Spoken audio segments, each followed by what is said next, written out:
The Romans sponsored, encouraged and bankrolled the building of cities, Roman style. TIMGAD was originally built for retired Roman soldiers serving nearby to settle. And it reveals a lot about how Rome put down roots far from Italy and how its identity and culture flourished at the fringes of the empire. I'm beginning to get my bearings now. This must have been one of the main gateways into the town. When you first walk in, it looks a terrible jumble, actually. But almost instantly, you come to a cross street. You can see another paved street on an absolute grid pattern. This must be one of the best surviving examples of Roman town planning anywhere in the empire. It's a pretty aggressive statement of Romanness in the middle of the desert, which means it's not that hard for me to find my way around. And I guess I'm now in a little house and a rather splendid door.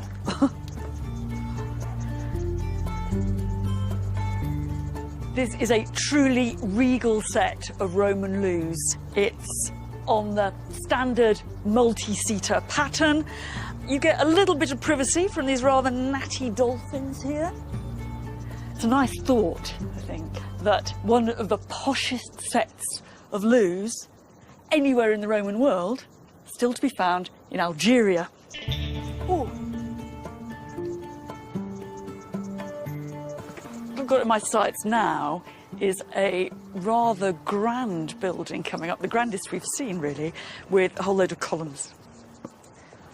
Worth exploring, I think.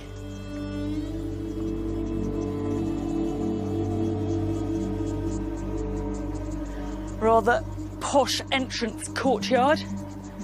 What on earth is it? This is really interesting. It's a biblioteca, it's a library. If that's the case, it must be. This is a very, very rare example of a surviving public, presumably, library from the Roman world. It's very smart. Sort of, it's quite interesting that we've come into this town and the first monument we really met is indeed a monument to culture. The public library. I think if I'd been a citizen of TIMGAD, this is where I would have spent my time if I'd been allowed. My guess is that this library was a pretty blokish community. It might have started off as a Roman soldier's retirement home, but within just a few generations of its birth, TIMGAD had expanded well beyond its original foundations, home to over 10,000 reasonably peaceful inhabitants of Roman, African and Berber descent. You might expect to see a very filtered down version of Romanness here, and yet we find quite the opposite. This is the main square, the Forum, the centre of business life, commerce, law and local government. What's striking is it actually looks so standard. Anyone visiting here from Roman Italy would have instantly recognised this as the Forum. And yet, we're just on the edge of the Sahara. Whoever designed this must have been working from some kind of kit for Roman forums. Or actually, a kit for a whole Roman town. You really do get the feeling that the people of TIMGAD are investing unusually heavily in high culture and in their Roman identity. All around the Forum, all around town, there are thousands of inscriptions proclaiming the Romanness of the inhabitants. But the man who really caps it all for culture is this man, Vocontius. And it's actually written not in the usual capital letters that you see on inscriptions, but in the lowercase that you get in manuscripts. So it's as if you're reading a book here. Now, instead of the usual CV that you'd respect under his statue, you get an elaborate hymn of praise to Vacontius's culture. The Ordo, the local council, has put this up to him. It's the council of the town that lives next to a spring that brings it water. But Vacontius is a spring, they say, that brings them something more. He's their other source. What he's a source of is not water, it's culture, literature, and eloquence.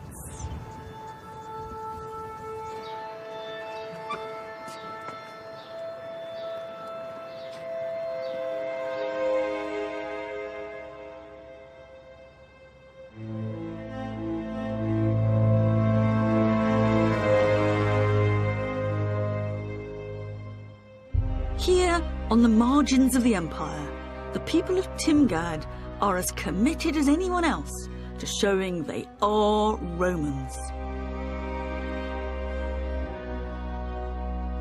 All these mosaics come from the floors of buildings in TIMGAD, and they give you some idea of what the original colour of the place must have been like. And also the richness.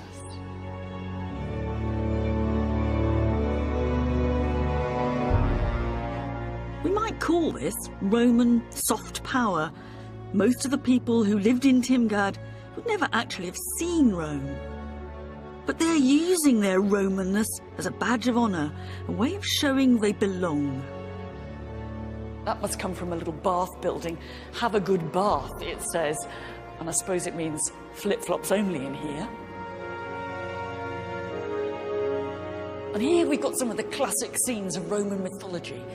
There's the goddess Venus up there, rising from the ocean and balanced a bit awkwardly on the bum of a sea monster. And there is the god Neptune rowing his trident. He's the god of the sea. What's interesting is that there are artists around here who can produce this kind of stuff. And the people of TIMGAD are literally at home with it. They're really unmistakably doing the Roman thing.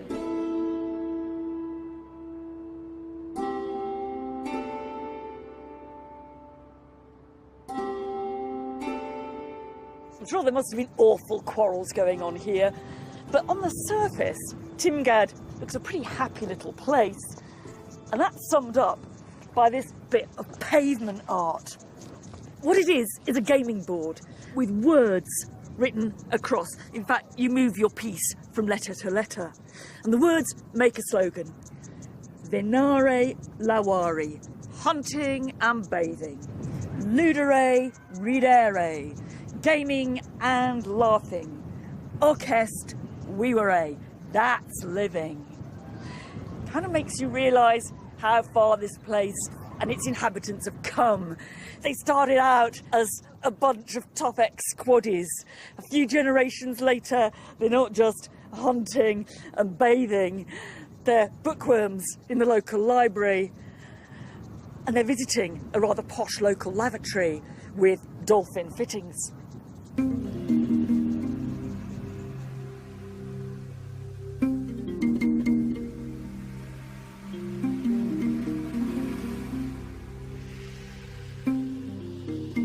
In some ways, it didn't matter how far from the centre of the empire you were.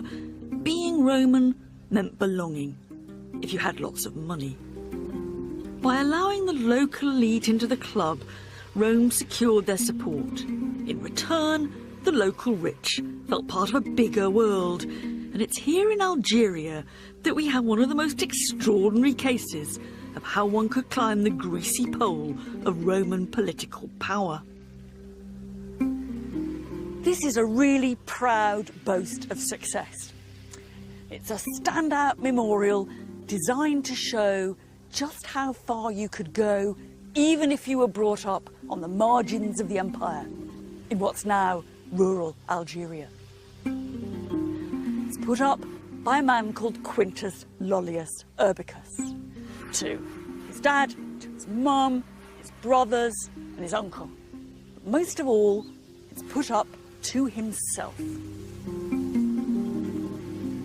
We know precious little about Urbicus's roots, whether he was of Roman or Berber descent, or perhaps both. But what we do know is that he grew up just a few kilometres away from the family mausoleum in the small, remote Roman town of Tidis, and his family were Roman citizens.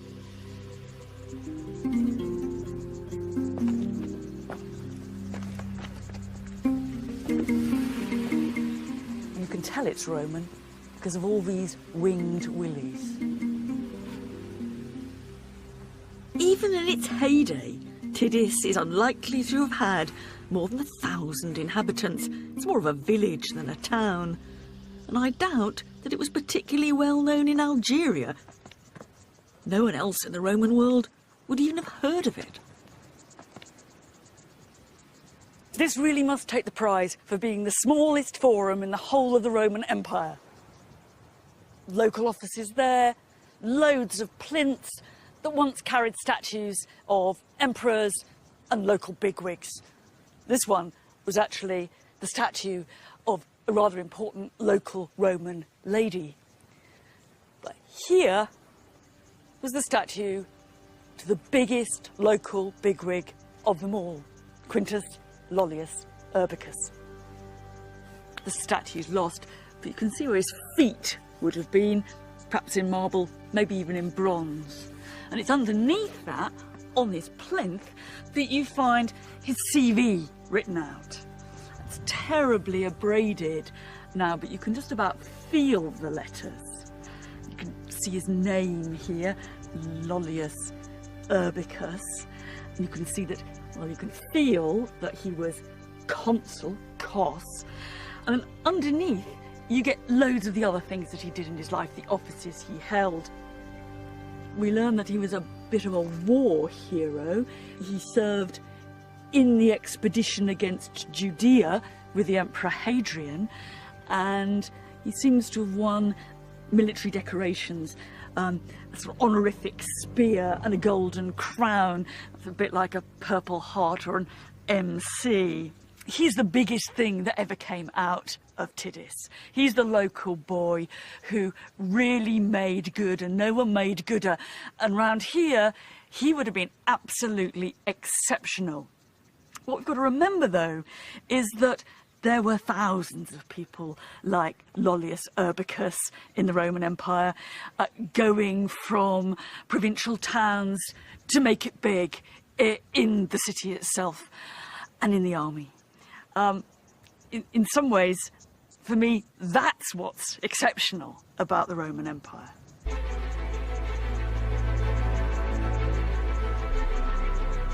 The story of Urbicus doesn't end here. If we follow his trail, Urbicus takes us about as far away from Africa as you could possibly get in the Roman Empire.